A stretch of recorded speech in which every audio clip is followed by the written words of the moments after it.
Buenas tardes, licenciada.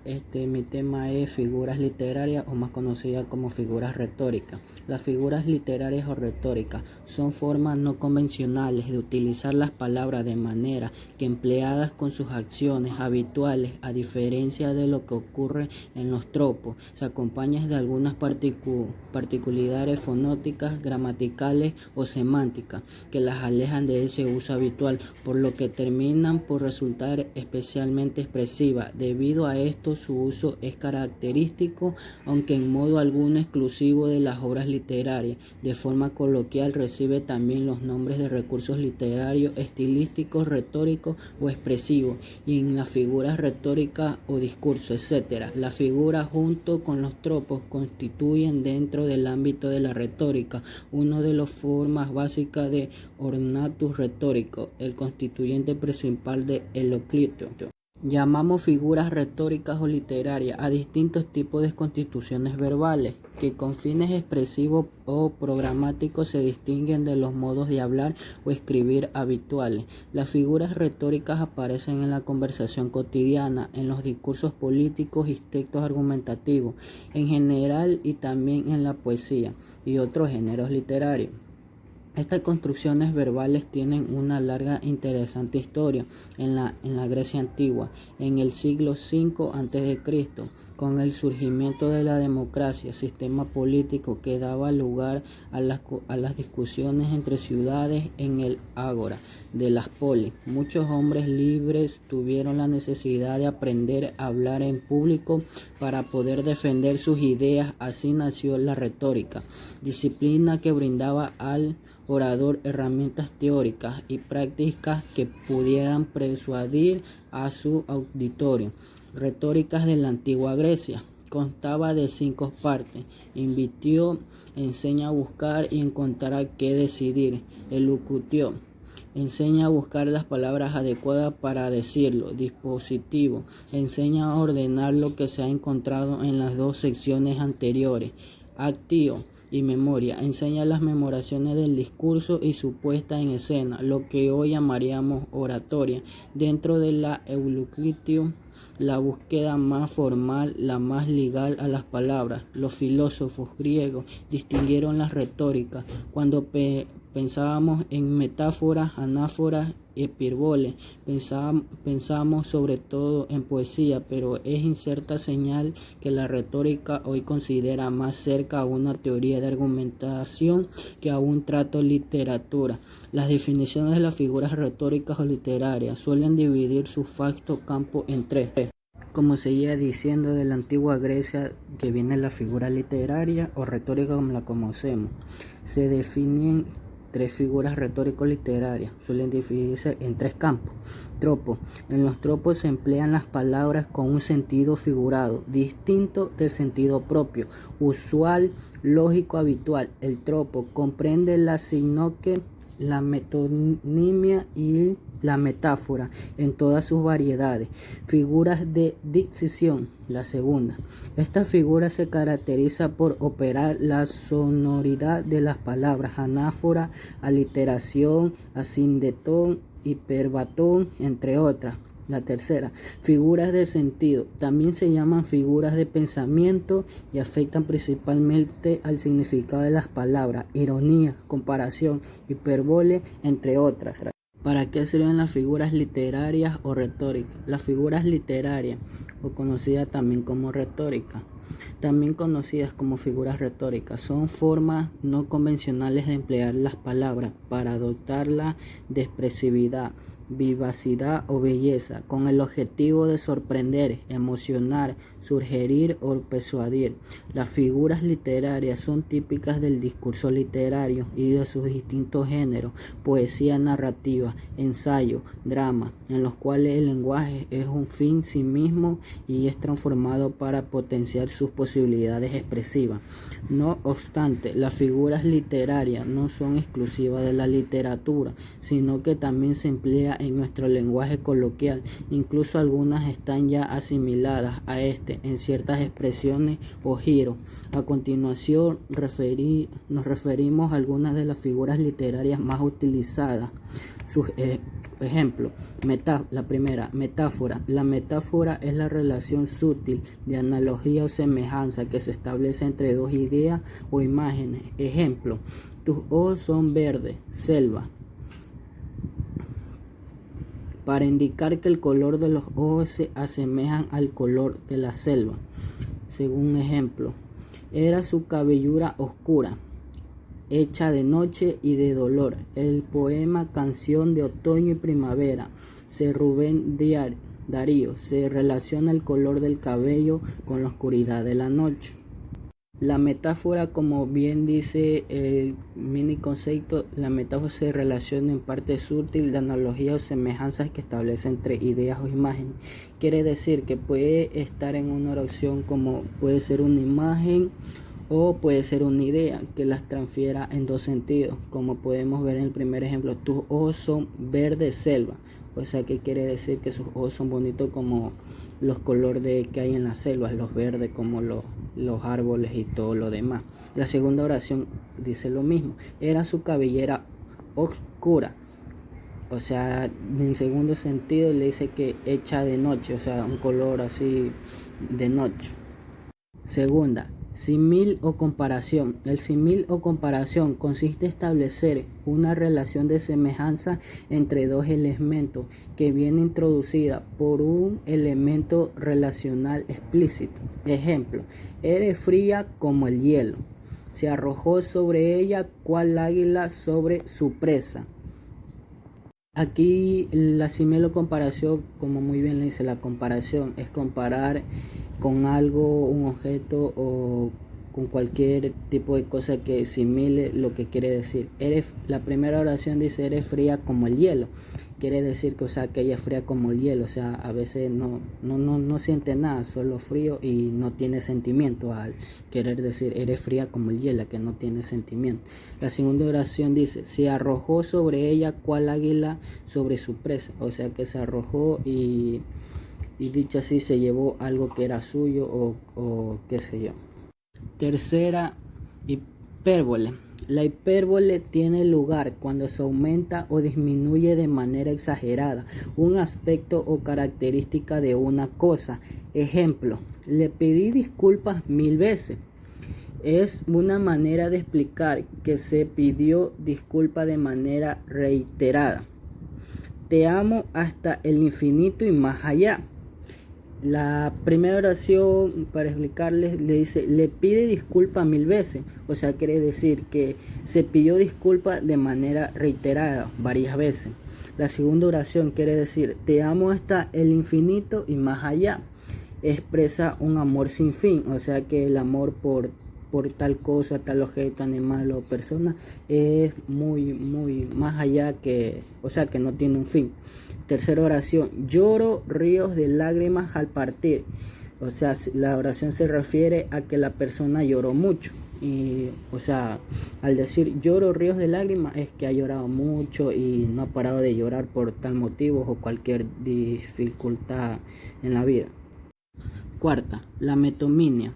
La metonimia consiste en designar una cosa con el nombre de otra, con la cual tiene una relación, presencia o cercanía.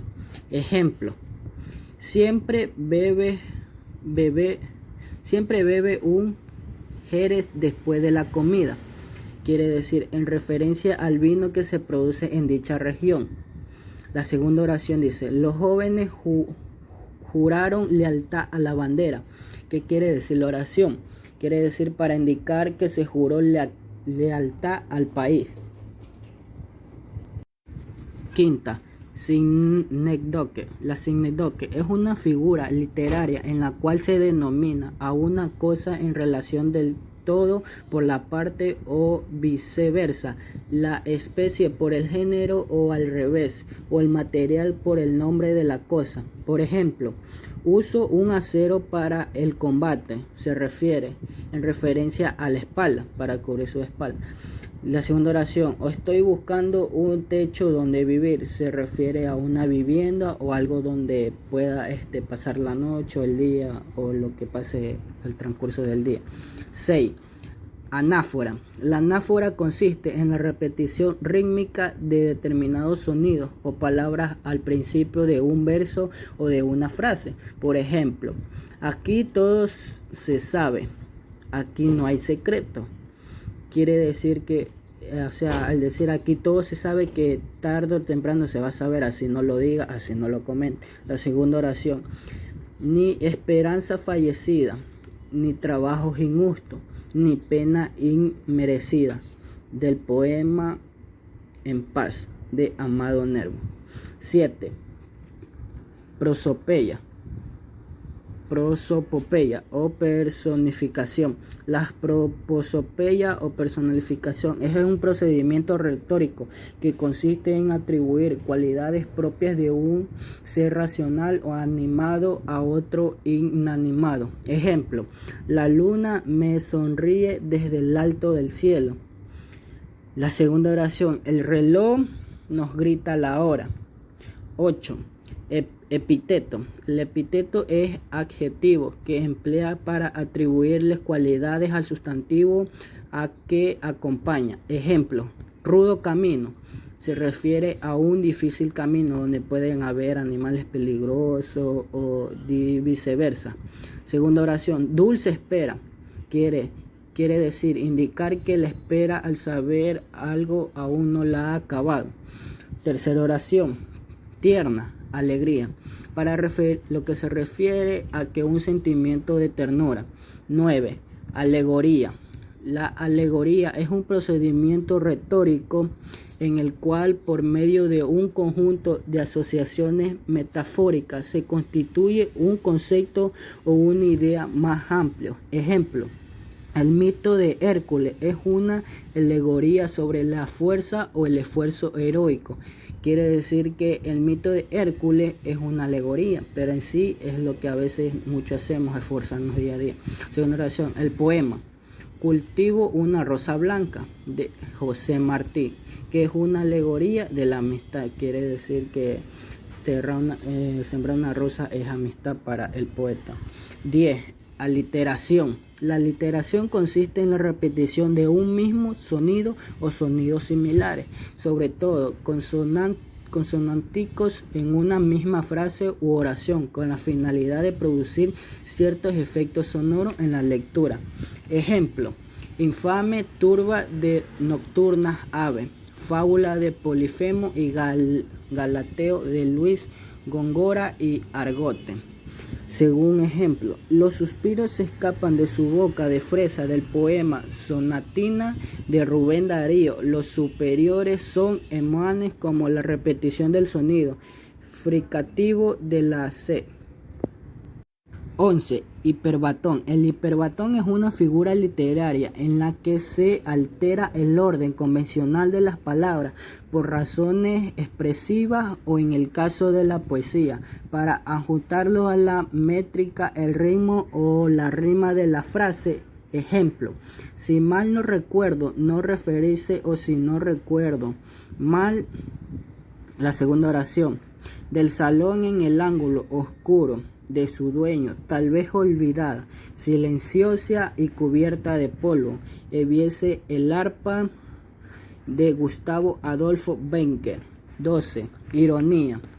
En la ironía se da a entender una cosa expresando lo opuesto de lo que en realidad se requiere decir o se piensa. Ejemplo: qué buen bailarín eres. Se refiere a alguien que no sabe bailar, o sea, para darle la esperanza de que haga bien una cosa, como puede ser en lo que es baile, puede ser lo que en su trabajo, o puede ser lo que se dedica, o a veces en muchos Juegos Olímpicos.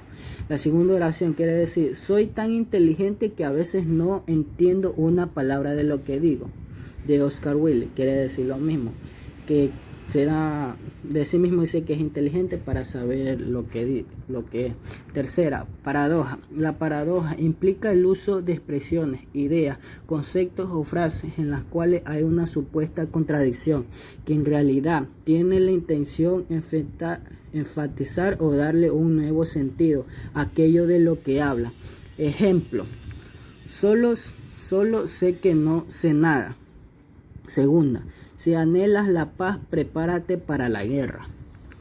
14. Oxímoron. El oxímoron es una figura literaria que consiste en generar contradicción, ironía o incoherencia en una frase al colocar palabras o ideas contrarias. Ejemplo: hubo un silencio ensordecedor. Segunda oración: en ocasiones menos es más. 15. Onomatopeya, que es la figura más literaria que se usa hoy día en las clases de lenguaje y todo lo demás. La onomatopeya es la presentación escrita de un sonido como clic, crack, plas, push, push, etc. Es una manera de vocalizar los sonidos que pueden generar ciertos objetos o animales. Ejemplo: al apretar el plástico sonó crack, indicando que lo había roto. Segunda oración: miau, así me saludó el gato. Esta onomatopeya es la que más hoy en día vemos en las clases de lenguaje y es muy importante. Sexta: sinestesia. La sinestesia consiste en atribuir una sensación auditiva, olfativa, visual, gustativa, táctil a un objeto al cual no le corresponde convencionalmente. Ejemplo: el amargo pasado que no olvido. Hace referencia a una difícil experiencia. Segunda oración: suavizó la noche de dulzura de plata en poema nocturno de Rubén Darío. Se refiere a un momento de ternura, de pasión. 17.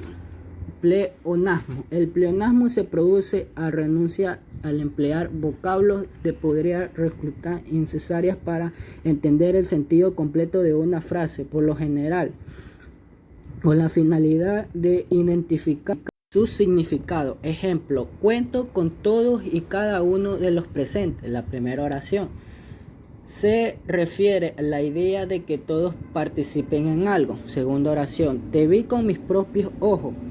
Hace énfasis en lo que vio con sus ojos o lo que percató ver. 18. Perifrasis. Como perifrasis se denomina cierta forma de expresar, dando rodeos o empleando más palabras de las que normalmente hubieran sido necesarias para comunicar una idea o concepto. Ejemplo: dio su último suspiro esta mañana. Quiere decir que para indicar que alguien falleció. Segunda oración: el ser supremo creado del cielo y de la tierra, para decir que es Dios. 19. Etopeya. La etopeya se emplea para hacer la descripción del carácter y acciones costumbres de las personalidades individuales. Ejemplo: Paula era una chica soñadora con toda su edad, con unas ganas intensas de ayudar al prójimo. 20. Prosopografía. La prosopografía se utiliza para hacer la descripción de las características externas de persona o animal. Ejemplo: era un hombre entrenado en años de perfiles aguileños y rostro enjusto. Quiere decir que esa persona es como el tipo de una águila muy fuerte. La 21. Polidetón. El polidetón consiste en el uso reiterado de confusiones en conjunto de aumentar las fuerzas expresivas del discurso. Ejemplo: oh, grandiosa y fecunda magnética esclava. Pablo Neruda. En este caso se trata de realzar la figura femenina descrita. La elipsis. Elipsis consiste en evitar la repetición innecesaria de palabras para dar mayor énfasis a un segmento de la oración. Genera mayor fluidez y ritmo sin afectar las construcciones gramaticales de la misma. Ejemplo: quiero un brazo. Se omite el. Pedro. La segunda oración: Pedro sabe manejar, pero yo no. En este caso se omite sé manejar. Antítesis. Antítesis es una figura literaria que consiste en la exposición. Puede existir entre dos ideas o expresivas frases o versos a fin de conseguir una expresión más eficaz y el desarrollo de nuevos conocimientos. Ejemplo: me esfuerzo por olvidarte y sin querer te recuerdo. Este ejemplo se anteponen las ideas del olvido y el recuerdo. La apóstrofe es una figura literaria que se caracteriza por dirigirse a un elector real o imaginario durante un discurso, diálogo o narrativa. Es común en las plegarias y soliloquios. Esto quiere decir que la apóstrofe tiene muchas cosas que ver con las características que se dirige a alguien o a una persona. Ejemplo: peicitos de niños, azules de frío.